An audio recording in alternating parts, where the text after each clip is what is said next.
Welcome to ROCCO Radio. I'm Jason Bryan, and you're listening to Well Connected. In this week's Well Connected, I got the chance to meet Vicky Sleight, Chief Perfect Officer at Perfect Ltd. Following roles in GSMA, Motorola, and BT Cellnet, Vicky has started her own business, Perfect Ltd, and tells us in this podcast about the GC index and how diversity and inclusion need much more focus in the business world, as well as in the ever-expanding world of artificial intelligence. There are women in the industry, and there are women at very senior levels in the industry, and women are needed because in order to be successful, you need to have diverse teams that reflect the needs, wants and requirements of the society and the people, that you're selling the products and services to, whether it's emerging markets or Western world, etc.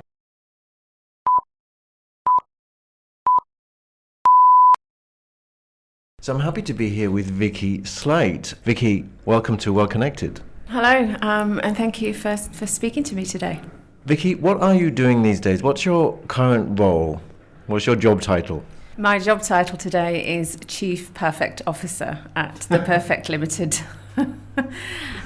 Perfect is a company. Yes, it is. It's a company I set up after I left GSMA about 2 years ago, and a company where I wanted to help other organisations with new technologies for a complex world, bringing in the diversity and inclusion approach and bringing together the level of expertise that we have in building initiatives such as Connected Women, which I devised for the GSMA and for the mobile industry, and also policy and events, and bringing together collaboration on a global and senior scale, whether it is through larger scale events or through thought leadership, round table type events, of which I have a few examples of that. But that's basically what I'm doing now, and why it's Chief Perfect Officer instead of CEO is because it's Perfect Ltd, and actually it was a friend of mine who is an amazing marketeer who said to me, Vicky, with a name and branding like this, you can't just be CEO. So actually, I can't take full credit for the Chief Perfect Officer. Some people like it, some people don't, but hey, I like it. It must be something quite to live up to be perfect.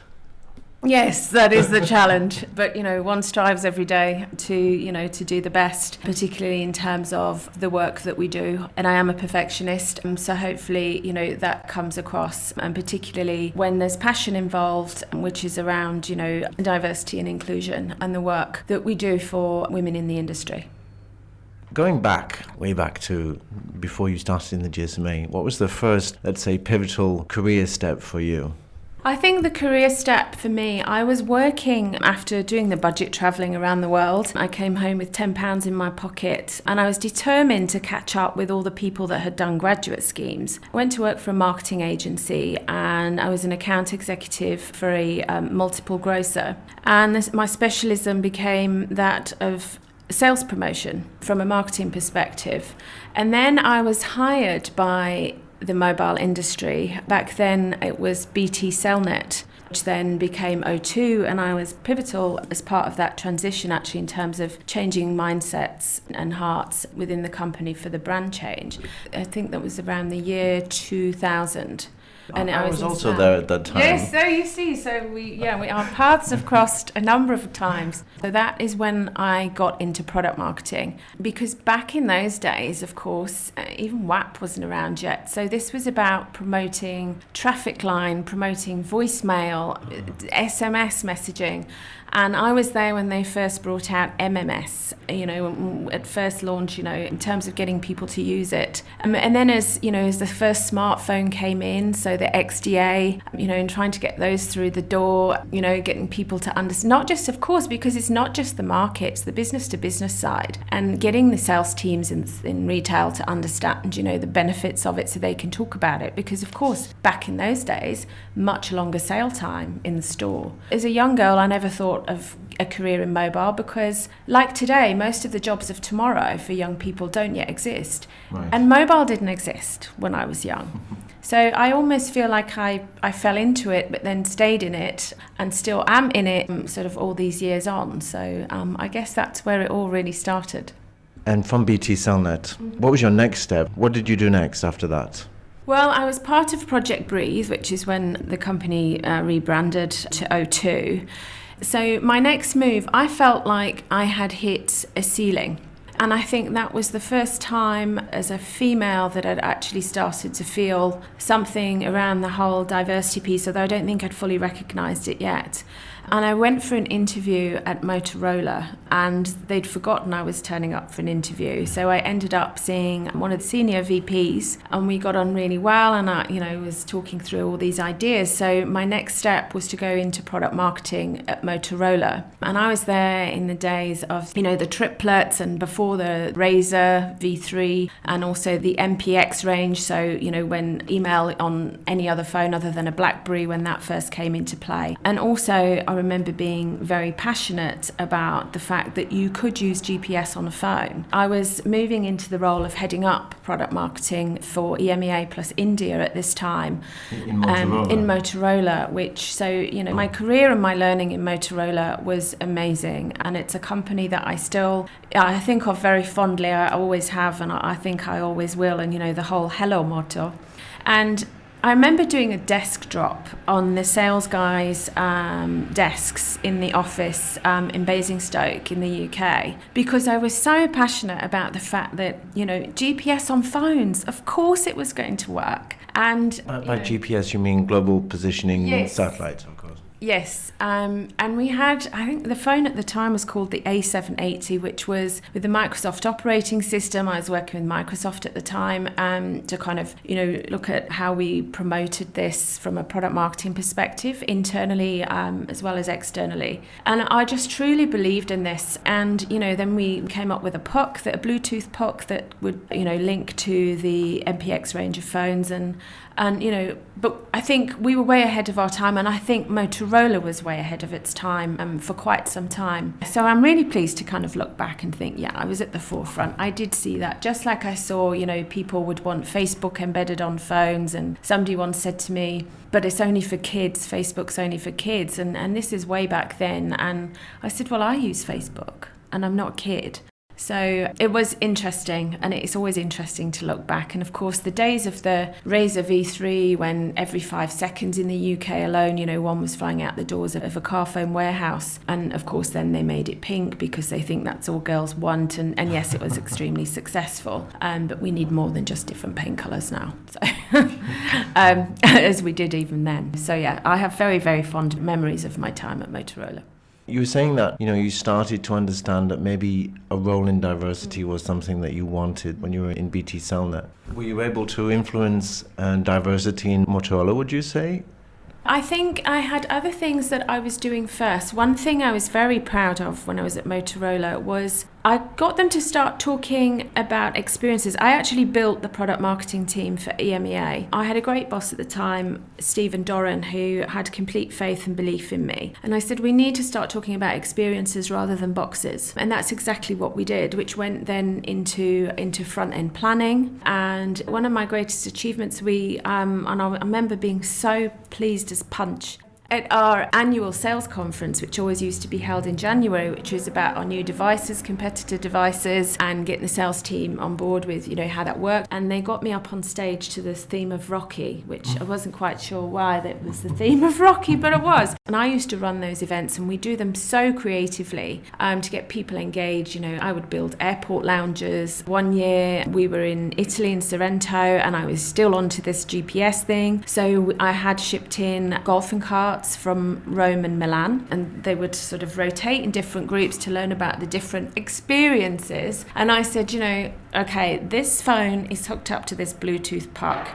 And we started off, we pretended we were in this airport lounge, and this was about the MPX range, so it was about business phones. And I said, okay, to get your coffee break, you're going to get now in the golf and buggies. You will follow the route that the GPS takes you on, and that will take you to your coffee shop. And that was me getting everybody on board with understanding how GPS worked. And I was told if that went wrong, that whole idea went wrong, then I would be in trouble. And I was like, no, it will work. And I think that's where I started becoming very good at getting people on board with what I was doing and events. And then when senior management stood on stage and started talking about experiences, I think that's when I felt really proud and where I had made a difference. And I think Motorola itself at that time, I was inspired because it was diverse. There were some senior women, there were women at the top. And again, I think that's where they were way ahead. And I was at Motorola for 5 years. And it was great training for me. But, there comes a time when you need to leave. I then had a loss in the family and I wanted to go home for some time. And then I freelanced for a little while, actually outside of the mobile industry.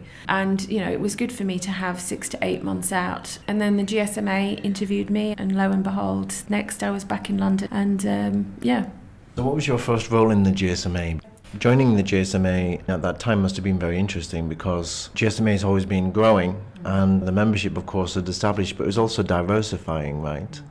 Again, I was brought into GSMA I was brought in as a director for membership. And the reason for my hire, I was told, was because I was different, because I would go against the mould of what GSMA was in terms of the people. The reason I was hired was because at the time they had just moved the headquarters from Ireland over to London. And the membership team was only a team of 2. And they wanted somebody to come in who knew how to build a proposition and build on that. And that's exactly what I did, and which is why I was then promoted to Senior Director for Membership, and I still had that role up until the time I left. And what I did with membership was I grew the team, and I'm really pleased to see that growth has continued across the different regions. I grew the membership in terms of, obviously, with the global operators, the full members, and actually that number started getting smaller as the mergers and acquisitions obviously grew in number. But actually diversifying membership and,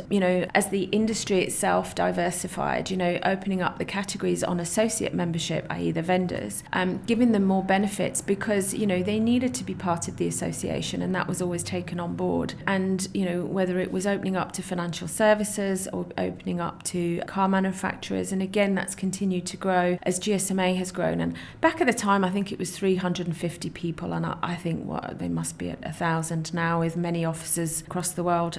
And so, it was a good time. I've always seen myself as, and this is through experience, as a change agent. I believe that that's what I did at GSMA, and I brought in CRM so that we knew our members better. I grew the team so that we could have the experts and service the operators' needs as much as possible, but also bring to the forefront the vendors and how they could offer the benefits to the network operators. And that's what I did. And I built the proposition up, as I said. And then when it came to Mobile World Congress, we didn't really have a presence there from a membership perspective. And in terms of showcasing, the initiatives that GSMA were running, which were, are still extremely important, of course. I worked hard to get a 300 square metre double-deck stand that we would build to showcase the initiatives to the whole industry. And of course, to allow a place for members to come and network in the members' lounge upstairs every day. And because all of the members from around the world were there, because there's only so much travelling you can do, it was a great way. And I have a very, very extensive network in the industry, all the way through to senior leadership of both men and women. And of that, I'm very proud. And I'm still in touch, of course, with many people. And so that's what I was doing and where I took membership to in GSMA. What was the trigger? What was the moment that you realised that something needed to be done about diversity in the tech industry? I think we all know when you go to events, it doesn't matter whether it's Mobile World Congress or if it's any of the other events, you can have 188 countries represented. You can be in a venue with 100,000 people. It will be male dominated. There are women in the industry, and there are women at very senior levels in the industry, and women are needed because in order to be successful, you need to have diverse teams that reflect the needs, wants and requirements of the society and the people, that you're selling the products and services to, whether it's emerging markets or Western world, etc. And I think that's when I started talking to some of the members, particularly the female members, and we were talking about actually the Global Mobile Awards. Somebody asked me a question and said, why isn't there one for women? And of course, being the Senior Director for Membership, I took that back. And of course, now there are these awards, and Connected Women is a full initiative, and it is now Women for Tech. And the Women for Tech Awards are an important part of the Global Mobile Awards. And then the first time, I think we tested it out. So Mobile Asia Congress then was in Hong Kong. And I worked really hard to pull together a round table of women, senior women in Hong Kong. And I managed to pull it off, but of course it was hard because there were no women there. There was no precedent for women to get together in tech at that time. No, there certainly wasn't. And I think I managed to get senior level sponsorship to help me get women there that weren't necessarily coming to the event, and we discussed what was needed, and that's where it was born. And then we did kind of another smaller event which I organised for London, and the take up on it was amazing. And our Director General was there, was part of it, and we launched with that, and then we had the big launch on a 2-day event in Brussels, on the side of one of the GSMA 360 events, and again super successful. It wasn't just about having an event. For me, it was really important, and still is, that you have outcomes. There is no point meeting just for the sake of meeting. And at the 2-day Brussels event, I got the senior thought leaders together, and both days we had a round table. And at the time when we launched in 2012 in Brussels, we were very much in research phase. And I had a lot of people in that room saying to me, well, this is what you need to do, GSMA, this is what you need to do. And I said, actually, no, we need to take this and be a collective, because me as Connected Women in GSMA is just me, and I need support and I need everybody to be involved. And so we looked at the research that was out there. Some of it was very old, very US based as well. It's not about women sitting in a room and saying, woe is me. It's about how women can have, of all cultural backgrounds, from all different regions. It's about women and the impact that we have on technology. So I, myself, if I'm asked to speak at an event, I will not go and speak at an event because I'm the token woman and I'm there to be asked about what it's like to be a woman in this industry. I want to be asked to speak because I'm an expert in my field. Exactly. And I'm on that panel because I deserve to be on that panel. And if, there's still so many pictures of, events where it's all male panel, and it's like, it's not representative of society, and it's not representative of who are buying products and services. And I think if you look at women, we still, to some extent, run the home. So we're making the decisions, these buying decisions. And according to a HSBC report, 65% of the wealth by 2025 will sit with women. So if you've not got diverse teams looking at developing these products and services, and as the mobile industry knows, if we look at emerging markets and emerging technologies, and out in kind of rural areas, women may not be bringing in the money, but they are the ones that decide on where that money is spent. And so when developing, for example, mobile money type products and services, women are a critical success factor because their needs need to be factored in, because they're the ones making these decisions. So it's really important, I can't stress enough, in terms of having diverse teams. Do you think that, because I also share your opinion about the panels and all this kind of thing, I have the feeling that the person who's organizing the panel may know some people that they want on the panel, and there's a feeling that that's somebody I can identify with, therefore that's the person that I want on my panel, and they may be male because I'm more likely to identify with another male, instead of choosing somebody who I can't identify with, or maybe I don't have any rapport with, but is actually the specialist in the field, which may be a woman in this case. Yeah, and I think it's the same with hiring decisions. We hire people who reflect ourselves. And if you're doing that, asking somebody to be on a panel, how are you getting the diverse opinions? And to be honest as well, I don't think any woman wants the job just because she's the woman. It's because she's the best person for the job. And so, yes, that does happen a lot.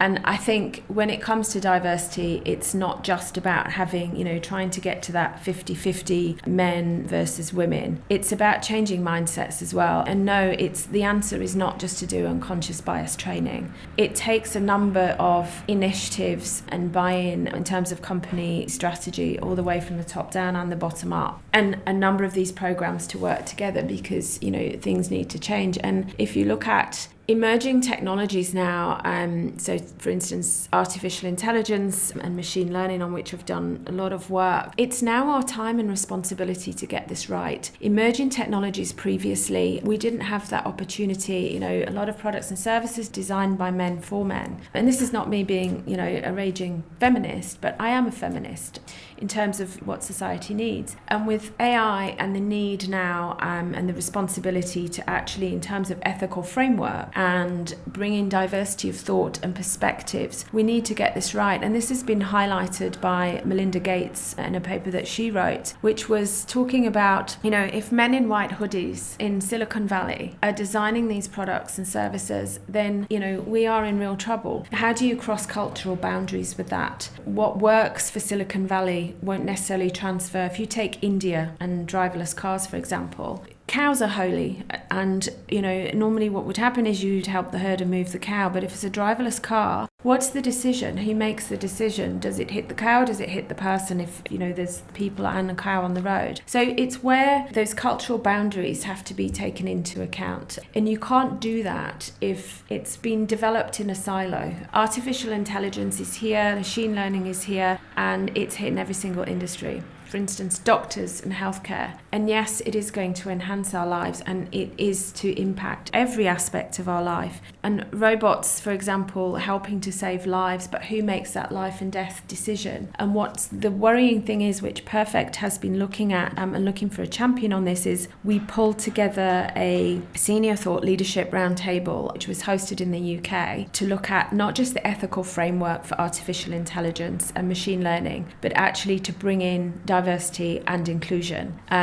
because right now there are no guidelines, there are no standards, there are no best practices that are internationally recognized. And if we have different teams working on their own ethics, then how are vendors supposed to work with that? How are we supposed to collaborate? And this is what we did. We pulled together some senior thought leaders from across many of industries, and there is a lot of work actually going on around ethical framework. So there's the partnership on AI, which is being led by Google, IBM, Amazon, etc. And that's fine, but it's not bringing in diversity and inclusion. And even, speaking to the likes of BSI, who ran a workshop only a number of months ago to look at this. We're working on ethical framework for healthcare, but what about the rest? And how do we bring these standards to the fore? And I know that IEEE have done one paper around the ethical framework, but it was mainly based on the Western world. And, we need to bring in the rest of the world and the different cultures. And of course, they're updating that paper. But one thing that Perfect wants to do is really kind of pull those industries together again to collaborate. And I think this is the prime opportunity. It's crying out now for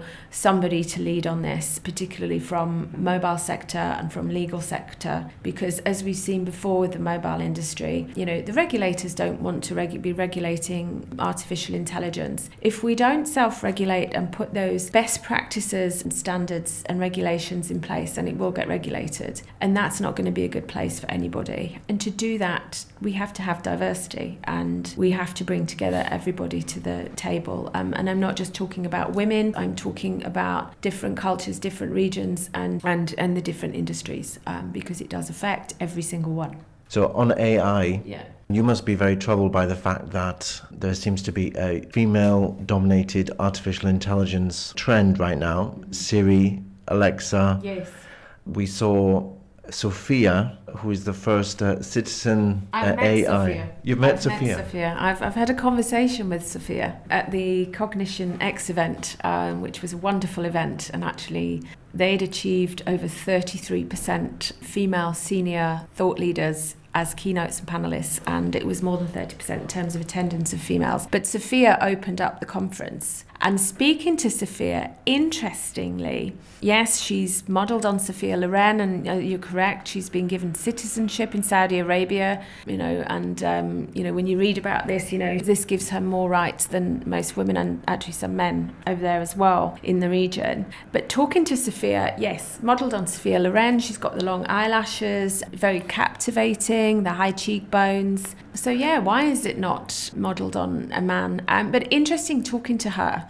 And I say her because I was asking her questions, and she turned the interviewing, she turned back onto me, which was quite interesting. And then she asked me a question. She said, do you think robots will become more intelligent than humans? And I said, I don't know, Sophia, you tell me. And she said, and the eyelashes, the eyes, the facial movements and everything were going. And she said, yeah, I just need time to learn. And then I can't believe I did this. And I can't believe I'm telling you this part of the story. But I actually asked her for a selfie. I asked a robot for a selfie. What was I doing? And do you know what she did? She rolled her eyes at me. So obviously she's learned that, And the reason why I only had it highlighted to me that I was treating a robot like a human, because on one of the panel sessions, there was a young, I think he was 12-year-old boy on the panel, and he was with some, senior people from the industry. And we were talking, this particular session was around ethics of AI. And one of the members of the audience said that they'd actually got rid of Alexa from their home because they have 2 young boys, and the 2 young boys were shouting, barking orders at Alexa. Alexa, do this, Alexa, do that. And the young boy that was on the panel said, why did you get rid of it? Why are you expecting your children to treat Alexa like a human? It's not human, it's a machine. And he said he'd actually changed the name of Alexa, his one, to computer, and he calls it computer, which I thought was really interesting. And the whole audience, because of course we're all older than 12, obviously, and we sat back and went, and this is what I mean by diversity of thought and perspectives, and these are our future leaders. And this young boy was super intelligent, and sometimes you almost forgot that he was only 12. But he just had us all sat back going, yeah. And that's why I say when I talked to Sophia, I call her. I asked for a selfie. I was quite polite. And we have to think, when it comes to the ethics and, we have the robots in our homes in the future. We have to get this right, because the other thing is, in terms of how robots are reflected in the media right now, society can be quite scared of it, because particularly when it comes to the threat of unemployment, but actually it should be making us more effective and freeing up our time to be more effective. And I think that's important, because it then will allow us to do the jobs that machines can't do. And I think for the youth, young people coming through, we need to start teaching them, looking at, turning education on its head, the softer skills. So the skills that they're going to need to have are around anthropology, sociology, psychology, building relationships, because that's the jobs that machines can't do. So it's about redeployment as opposed to unemployment. And one of the things, if you look at the world, and again, why we need to get this right, there's a report, I think it's the Global Risk Report for 2017, which the World Economic Forum released, and that states that one of the emerging technologies which has the capacity to have the most negative impact is artificial intelligence and machine learning, which is why we need to get everybody around the table and work this out. And as Melinda Gates said, we have a responsibility to get this right. The jobs don't exist yet, but actually in terms of their education and understanding what jobs are available for everybody, it can't stay as a male-dominated environment, whether it's tech, construction, engineering, science. So what can our listeners, what should people be doing to help support the initiative to create more diversity in artificial intelligence? So, as I said, I think this is screaming out for thought, for championing and leadership. So certainly to get in touch so that we can talk about, building this table, so to speak, to get all the key players there and to lead on. So certainly there's that, but also looking internally at your teams. Are they diverse? And if not, and of course we can certainly help with that, but it's not about, as I said, putting in one program in place, whether it's unconscious bias training. You have to look at your teams, you have to look at all the different levels, training in cultural boundaries, people understanding different cultures, particularly for global organizations. And what about your pipeline? How are you not just retaining your talent? Are you retaining your talent, whether it's through mentoring programs, having role models? Role models is so important, and it's not just about having role models at the top, it's about all the way through. And actually encouraging young people, so in terms of your brand, what's attractive about the company and why would they want to work? And the business case is there now. Everything starts with your people, and if you have diverse teams, then it shows now that diverse teams produce produce better return on investment because you're reflecting the market that you're trying to serve. And there's ways and means of doing that. And I guess that's where I talk about a tool called the GC Index, which we would use. But yeah, so many different ways, but a good start is talking to Perfect. It's funny because you reminded me of an experience I had when I was working in BT Cellnet. Okay. Which was really that if I wanted to move up in the company, I had to play golf. Yes, and I don't play golf. I don't play golf either. And I had a mentor while I was there, and she said to me, I play golf. You have to play golf, Jason. It's something you'll have to do if you want to move up. And I just felt sorry actually for people or for the leadership that they didn't understand that there was some more diversity needed in the way to approach people who were passionate. At that time, even the women were convinced that the only way was to behave in what was considered to be at the time a male way. So I think organisations are starting to realise now that they do need to change, and flexibility is one of them. It's not all about the work dinners. People have children to look after, and I'm talking about men as well as women. And it needs to become more acceptable, because actually men are not always the major breadwinners these days, and there are many examples out there of senior women who are the breadwinners and their husbands stay at home. So the stigma attached to it needs to be removed. And when it comes to golfing, I don't play golf. And also, I've never dressed like a man. And, personally, I've been called bossy, that's well documented about I'm not bossy, I just have good management skills. Because I like to get things done. And I like to get things done in time and to time and as much as possible. And I'm also very collaborative. So when people are delivering, it makes for great teamwork. But in terms of organisations becoming more flexible and understanding it, they then see it through the results. And organisations have to change because they're the ones that are going to be successful. The ones where it continues to be a male-dominated environment, how do they expect to reflect the buyers, the consumers' wants and needs, whether it is in IoT, whether it's in smart homes, smart cities, because women are more than 50% of the population. And you know what, as I've heard said before, and this is not my line, if we don't have a seat at the table, then we need to create our own table, and that's what we'll do. So can you tell us about the GC Index that you mentioned? So the GC Index is a tool that I use. I'm an accredited, as we call it, GCologist. And for me, it's a tool I've been looking for a long time, which goes beyond diversity. And it's actually much bigger than that. It's used by organisations across the world who are driving innovation and need game-changing outputs across their organisation, because it's all about the people. So I can give some examples within the telco space.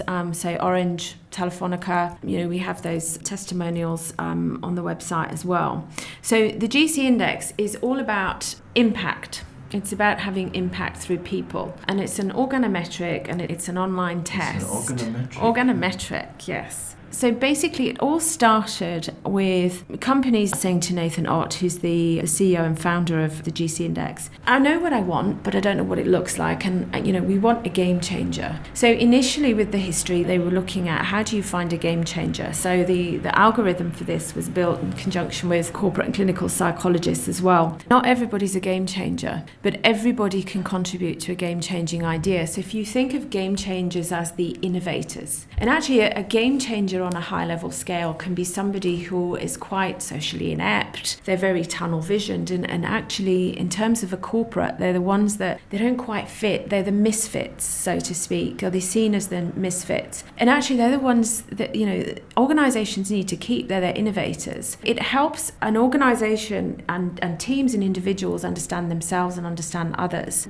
And then it kind of was, well, what about if you're not a game changer? Because not everybody is a game changer, but everybody can contribute to a game-changing idea. There's 5 different proclivities. So you've got the strategist who maps out the future, the playmaker who orchestrates the future. I came out in the test as a playmaker game changer, which I think if we think about it from my perspective with Connected Women, I had the vision, the game changing idea, this is what I want to do. I orchestrated that, a playmaker takes people on board with them internally and externally. The passion is followed. I got people to do stuff for free because I was so passionate about this. And then if we look at the other proclivities, you've got the implementer, and they build the future, and the polisher, who creates a future to be proud of. So the polisher is, on a high-level scale, frustrated group of individuals because nothing's ever finished and everything is possible. So they will take a game-changing idea and polish it, make it better. The implementer will help deliver it. The playmaker will pull the people together. The strategist will bring it back to global strategy. For example, if you have a group of game changers in a room, they will fizz with ideas to the point of, maybe giving you a headache. But actually, will they deliver anything? So if you, as a leadership team, you figure you have all these game changers in the room, you need the rest of those proclivities. So it actually can show you the gaps. Or if, the whole organization has been through the GC index, it helps you with development, with team development, making sure the right people are in place, particularly with transformation. To be able to lead on that. The organisations that have used this across anything from, whether it's tech and telco, in the charity sector, in utilities, in media, healthcare, and I've used it instead of a CV. To me, CVs are long gone.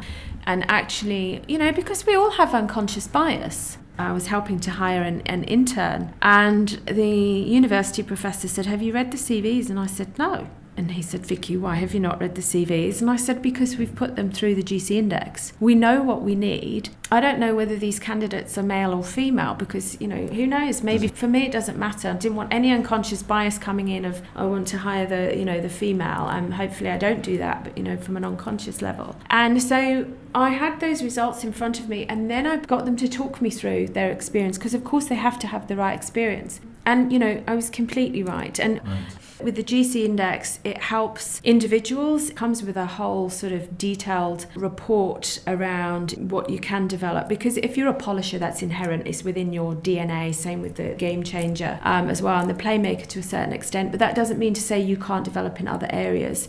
And also being able to understand other people. I know when I'm with a polisher, and it can be quite frustrating, but, it's actually thinking, okay, this is what I need to do here. Or if I'm in a meeting with a high-level game changer, I can tell. And I know I have their attention span for 5 minutes, so I keep it high level. When I've got an implementer, I need to go more into the operational side. So for me, this is a tool that we use with all the work I've done in diversity and inclusion. It's a tool I've been looking for a long time. And in terms of how this works, there are GCologists accredited in the art of GCology across the globe. And Nathan Ott, his vision is that everybody across the world takes this test from the age of 7-year-old upwards. So how would one check to see if they are a strategist or an implementer or a polisher? Yes, so you'd need to contact either the GC Index or they can come through Perfect because we're accredited GCologists. And then you take the test. The test can be done by teams. You can see where your organisation is on its digital transformation journey. So there can be aggregate teams, team reports that are done. And then we run whole workshops around this, getting the teams, the different individuals involved. It's for a number of different uses, from recruitment to personal development, team development. We have a whole solutions grid around that as well, so we're used in many different ways. And so a few burning questions I have. Companies that have used the GC index, what is the outcome, say a year or sometime into having used it, because of the people they chose or because of the exercises they did as a group? So the GC Index is only around 2 years old, quite new. If we look at testimonial that we got from Orange, actually, which is public, so I know they won't mind me using this, which the GC Index for them quickly enabled them to understand and communicate how each member of the team could best contribute and make an impact in the process of transformational change. And the outcomes of that are still being seen. And that's after putting their senior leadership team, the CIO function, through that. I've never known somebody say, actually, that's not me, because you always get a feedback session once you've taken the test. And I find that people are desperate to actually talk about the test because they're, oh my gosh, that is so me. Now I understand myself. Now I understand why I am how I am and why I'm not implementing very well because I'm polishing beforehand and things like that. So I think it really does have an impact. It really does. I just want to tell you that in ROCCO right now, we are doing for the second year what we call the Innovators Survey. Oh, okay. And what it is a survey for mobile network operators about their vendors. What we want to identify and what we want to champion is innovators in the industry. Because typically, the industry moves very fast, very dynamic, but some of the processes, some of the legacy solutions which are in the market have been there for many, many years. Not innovative at all. There are some great vendors. We saw last year some amazing vendors who are championing change. But I guess this is a solution that vendors who are not so good in innovation, who don't feel necessarily that they are really moving with the times or have the right team together, they would benefit from this. Oh my goodness, yes they would, because they can look at the team that they've got and they can see where the gaps are. So it's like I said, when they're then going out to recruit, if it's innovators, if it's the game changer that they need, then a game changer they must have. It's also working together with us to kind of say, well, what do you need? Do you need somebody that's also going to look at overall strategy? So do you need a game changer strategist? Have you got that already? What's happening when you're going in to do brainstorms? If you've got a high-level polisher, you don't take a polisher into a brainstorm, because they will frustrate everybody. They'll try to polish the idea before the idea is even there. You keep them out of it. You have your implementers, normally on the operations side, and they will be the first ones in a brainstorm to say, well, you can't do that because it doesn't work because of this, this, and this. So it's about speaking to an implementer to say, actually, let's look at changing your language. Have you thought about this? Great idea. Maybe if we thought about this, because this has to be incorporated. And then, you go back. So you have your innovator, your playmaker, your implementer in the room. Then you go back to this global strategy. You build on the idea. And, a polisher will then take it and polish away, and happy they will be about it. So it might be that actually they have the right people. They're just using them in the wrong way. So I think for them, they would really benefit, for sure. Vicky, this has been one of the best conversations I've had. Seriously, this has been inspirational, very informative, and I think that a lot of the things that you're doing will affect our industry greatly. So I really encourage anybody who would like to connect with you and to learn about the GC Index and about your work on diversity. Thank you very much. I've really enjoyed it.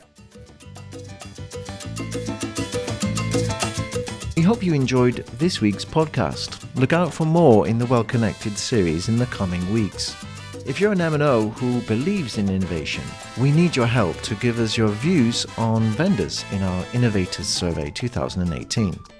The vendors are rated on 18 different innovation KPIs, and M&Os also get the chance to give their views on what innovations should be happening in the industry. Just see the ROCCO website for more information about this survey. Until next time, this is Jason Bryan, and you've been listening to Well Connected from ROCCO Radio.